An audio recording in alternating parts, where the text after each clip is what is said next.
Bonjour, donc aujourd'hui nous allons parler de taux d'accroissement. Alors pour pouvoir parler de taux d'accroissement, on va partir d'un exemple. J'ai tracé une partie de la courbe de x au carré, seulement sur la partie positive.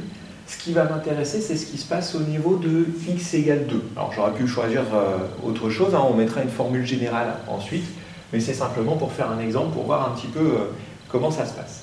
Donc le taux d'accroissement, ça se voit ça s'entend dans le nom, on aimerait bien savoir comment augmente une fonction.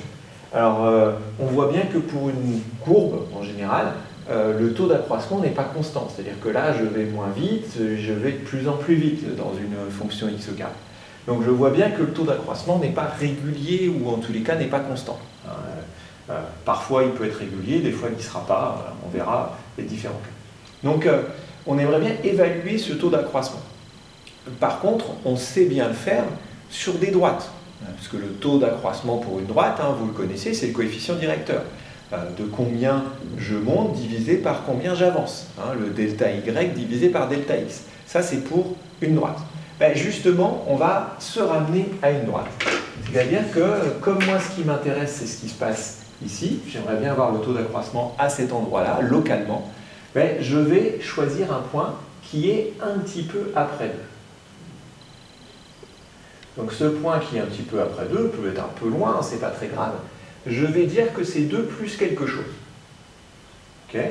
Et donc, évidemment, son image, alors là c'est à peu près 5, mais c'est juste un exemple, je m'en moque.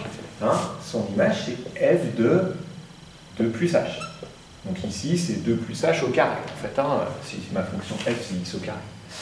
Voilà, donc, et je regarde le taux d'accroissement qu'il y a entre ces deux points. C'est-à-dire de combien j'ai avancé entre ces deux-là. J'ai avancé de combien? Ici, entre 2 et 2 plus h, j'ai avancé de h. Pour calculer, je fais 2 plus h moins 2, c'est-à-dire h. Okay.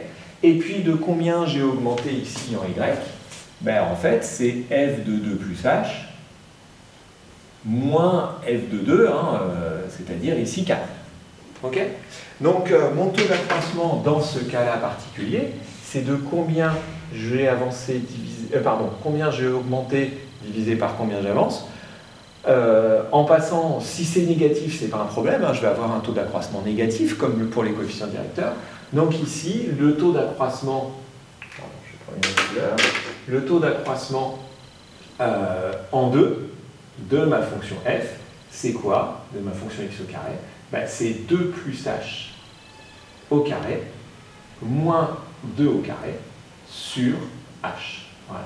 C'est de combien j'augmente quand je suis un petit peu plus loin que 2. Donc en fait, ça me donne la pente de la droite qui est ici.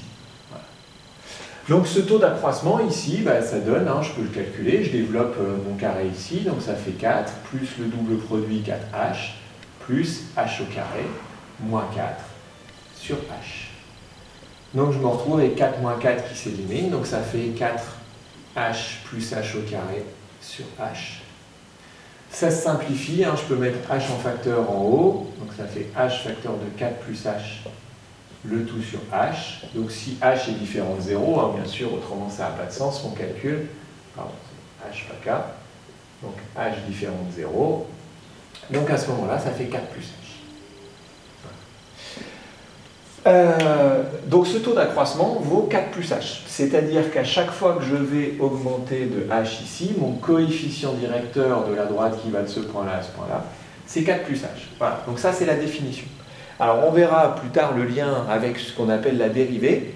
La dérivée, c'est quand on va se rapprocher les deux points ici l'un de l'autre, et donc quand on va rapprocher les deux points l'un de l'autre, on va avoir un h qui tend vers 0. Donc si mon h se rapproche de 0, en fait, je vais me retrouver très proche de 4. Il se trouve que, ici, si je trace la droite qui a pour coefficient directeur 4, je vais me retrouver pratiquement à la même inclinaison que la courbe. Et je suis en train de tracer ce qu'on appelle la tangente à la courbe. C'est elle qui a pour coefficient directeur 4.